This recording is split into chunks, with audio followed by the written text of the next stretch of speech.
প্রধানমন্ত্রী হয় আর বরগুনায় যদি আমরা ধানের শীষ না দিতে পারি উন্নয়ন চাইতে পারবো? আমি বক্তব্য রাখতেছি না, আপনাদের সাথে কথা বলতেছি। তারেক রহমান প্রধানমন্ত্রী হওয়ার পরে আমরা যদি বিপুল ভোটে নজরুল মোল্লাকে সংসদে না পাঠাতে পারি আমাদের মুখ কিন্তু ছোট থাকবে। সেজন্য ওনাকে সংসদে পাঠাতে হবে। দ্বিতীয় কথা, আমাদের এই এলাকায় দীর্ঘ সময় বাংলাদেশ আওয়ামী লীগ থেকে নৌকা থেকে সংসদ সদস্য ছিল না? এখনো আওয়ামী লীগ কারা আমাদের অসংখ্য ভাই বোনেরা আছে না? আরে ভাই জোরে কথা বলেন, আছে কিনা? তাদের উদ্দেশ্যে আমি একটু অনুরোধ করতে চাই। বিষয় হচ্ছে আপনার এই নির্বাচনে নৌকা প্রতীক তো নাই, আছে? আপনি তো এই দেশের নাগরিক, আপনার ভোট দেওয়া পবিত্র দায়িত্ব, ভোট দিতে হবে না?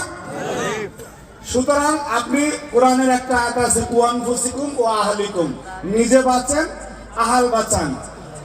আপনাদের নেত্রী বাংলাদেশ থেকে চলে গিয়েছে, উনি কি আপনাদের কথা ভাবছে? আপনাদের কথা আওয়ামী লীগের কথা বলতেছে, আওয়ামী লীগের কথা ভাবছে?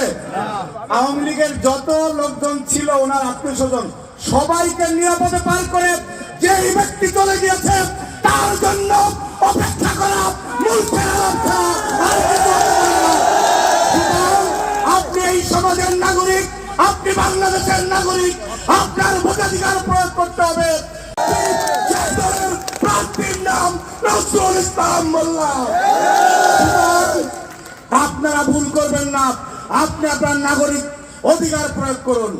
এখন একটি আমাদের এইদিকে চরমনাই, সারসিনা, ফদুয়া, ফুরপুরা বিভিন্ন দরবার রয়েছে। আমাদের এই অঞ্চলে কেউ আওয়ামী লীগ করে, বিএনপি করে, জাতীয় পার্টি করে, কিন্তু ইসলামিক দিক থেকে আমরা কেউ কোনো না কোনো দরবারেও আসি নাকি? আসি না? আপনি 2013 সালে বাংলাদেশের ঈমান আকীদা রক্ষার জন্য, দেশের ইসলামকে হেফাজত করার জন্য একটা আন্দোলন হয়েছিল, আপনাদের মনে আছে? হেফাজত ইসলামের ব্যানারে মনে আছে? সেইখানে যে অনেক মানুষ শাহাদাত বরণ করেছিল মনে আছে? হেফাজত ইসলামের আমির সে কি ইসলামিক স্কলার না? ইসলামের পণ্ডিত না? সে অবশ্যই ইসলামের পণ্ডিত।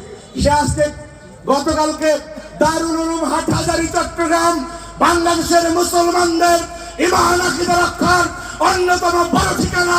তিনি বলেছেন জামায়াত ইসলামে করা ইসলামের সাথে সাংঘর্ষিক, জামায়াত ইসলামের সাথে ইসলামের সম্পর্ক নাই।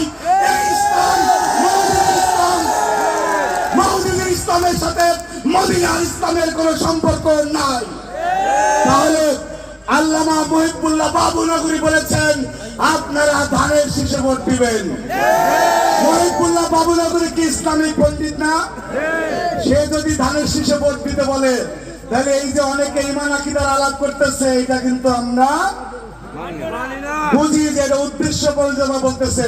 ডক্টর এনায়েতুল্লাহ আব্বাসী দারুল উলুম দেওবন্দ খেলাফত মজলিস সহ বাংলাদেশের মুসলমানদের আস্থার ঠিকানা সবাই যার সাথে আছে সেই মার্কার নাম তাদের। সুতরাং আগামী 12 তারিখে দলে দলে যোগ দিয়ে সকাল থেকে তারেক রহমান কি বলছে, ভোর রাখতে যাবেন। আপনারা 5 বছর উন্নয়ন চান, আপনারা একদিন কষ্ট করতে পারবেন না?